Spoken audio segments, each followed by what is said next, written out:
As far as adults with ADD, the first thing I'll say is that there's no doubt about the fact that in the United States, attention deficit disorder is overdiagnosed. There are certainly children that are clearly hyperactive, that clearly have a clinically significant difficulty paying attention and staying on task and concentrating.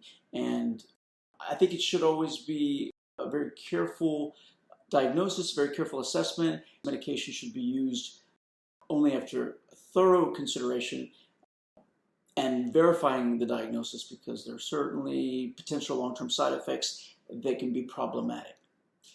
With regard to adults, that is really where I see attention deficit disorder diagnosed way more than it should be. And a lot of times the diagnosis is made in retrospect. A person's children will be diagnosed, and whether or not that diagnosis is accurate, the parent will begin to question their own difficulties with concentration and attention and will often seek an evaluation. They give a positive family history and they end up being diagnosed themselves and treated. The other problem with diagnosing this condition in adults who were not identified as hyperactive as children, and even allowing for the fact that this syndrome does include a predominantly inattentive type where there wouldn't be hyperactivity present as a child, is the way that the diagnosis is frequently made. Certainly, even if a person did have attention deficit hyperactivity disorder, ADHD, as a child, the hyperactivity component tends to wane and not be clinically relevant and disappear entirely in adults, even adults who have that condition, because as you age and as you mature, you have better executive functions, better ability to control yourself and stay in your seat and not be running around the room because you're understimulated. So we don't see hyperactive adults, even if they had ADHD in childhood. That aside, the method by which Americans are being overdiagnosed with attention deficit disorder is that individuals are going for an evaluation and they're filling out surveys and they're taking tests, pen and paper tests, psychometric tests. Usually they're on a computer, but they're timed and there are various tasks, and almost invariably those tests will result in scores and supposedly objective, quantifiable measures that indicate that a person has attention deficit disorder. And in my professional opinion, psychometric testing is not at all valuable for diagnosing this condition, particularly in adults. For one thing, there are myriad reasons why a person would perform poorly on a task that's intended to measure their attention and concentration, particularly timed tasks. And the first reason would be poor effort. If an individual is invested in that diagnosis, if they're seeking treatment with stimulants, it would not be difficult at all to attend poorly and to give poor effort in order to get those kinds of results. Now, obviously, that would be an example of malingering or of manipulating the assessment, but if the assessment can be manipulated, it's not a good assessment.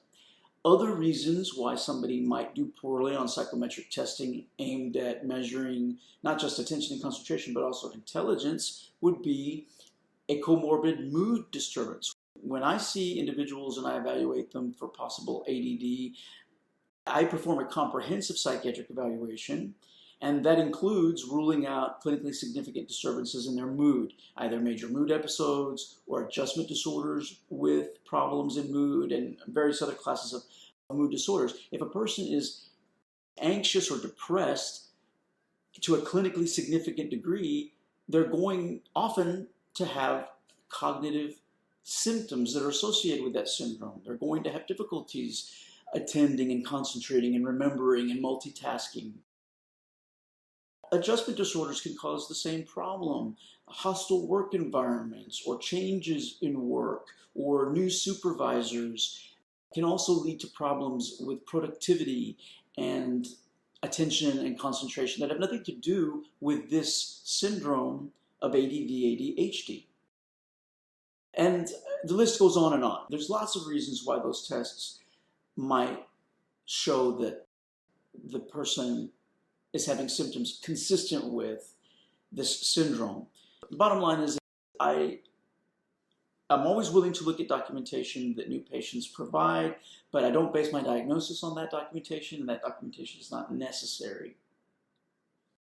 The diagnosis of attention deficit disorder is a clinical diagnosis. This means that it requires reviewing the history. And while it is possible for an individual to have this condition that's undiagnosed, and yet they still manage to graduate from high school and even college, and they're doing well in their career, while that is theoretically possible, it is increasingly unlikely given that we are overdiagnosing it, both in adults as well as children. I'll often meet adults who did very well academically. Not only were they never held back, not only did they not require special accommodations in grade school, not only do they have higher education completed, but I've actually talked to individuals with master's and doctoral degrees who did well, who are somehow convinced that they have adult attention deficit disorder. And the rationalization that always comes into play is, well, I always had to work harder. It was harder for me. It took me longer to complete my dissertation. And certainly, on a case-by-case basis, you really have to look at the individual, the specific symptoms that are being reported, how that person came to the conclusion or the suspicion that they suffer from this syndrome. Is it because their child was diagnosed? Is it because there is a strong family history that is verifiable, that is unequivocal? And does it correlate with their own academic and occupational history? I've yet to meet a PhD or an MD or a JD that I felt truly had this condition, because the idea that you can compensate by simply trying harder, studying longer, etc., at least in my professional opinion, rules out that diagnosis. If you can overcome it without pharmacologic intervention, then you don't need pharmacological intervention. And again, in my own professional opinion, that therefore means that there's nothing wrong with your brain and central nervous system that a little extra effort can't overcome, and therefore it's not clinically significant, these problems with attention and concentration, and ergo, you do not have that syndrome. That syndrome requires treatment for a person to function normally, for a person to not have clinically significant deficits in academic and occupational functioning. And while there are individuals that have confirmed diagnoses that choose not to take those medications because of side effects or their own personal philosophies, they do have symptoms, and those symptoms have some impact. That doesn't necessarily mean that they lose their jobs or that they're unable to graduate from college, but they don't graduate summa cum laude with a PhD if they were never treated for this putative ADD. The other fallacy is that when the medication works, that confirms the diagnosis. That's not true at all. If you give an individual who doesn't have bipolar disorder lithium or another mood stabilizer, they're going to have no beneficial clinical effect, and they may continue to experience mood swings that indicates that they don't have bipolar disorder, and those mood swings are something else.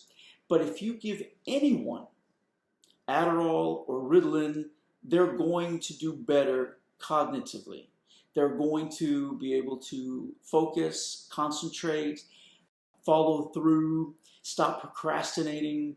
They're going to have a resolution of what aren't necessarily symptoms that are indicative of this brain problem that is heritable, that is genetic, or otherwise biological, endogenous.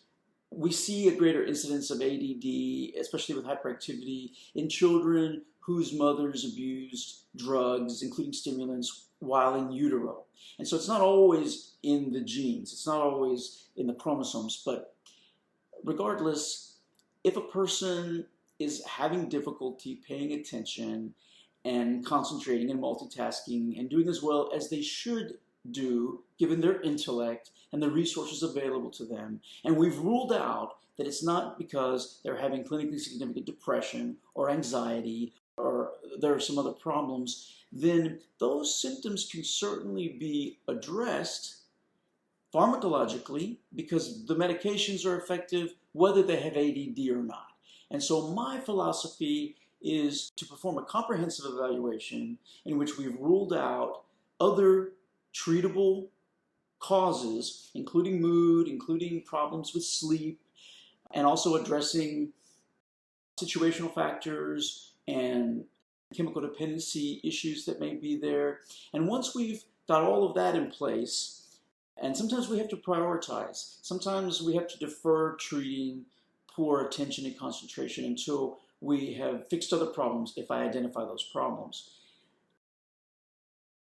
I, more often than not, will treat an adult's symptoms of inattention off-label, meaning that I don't believe that they have ADD or ADHD. There's no historical evidence to indicate that.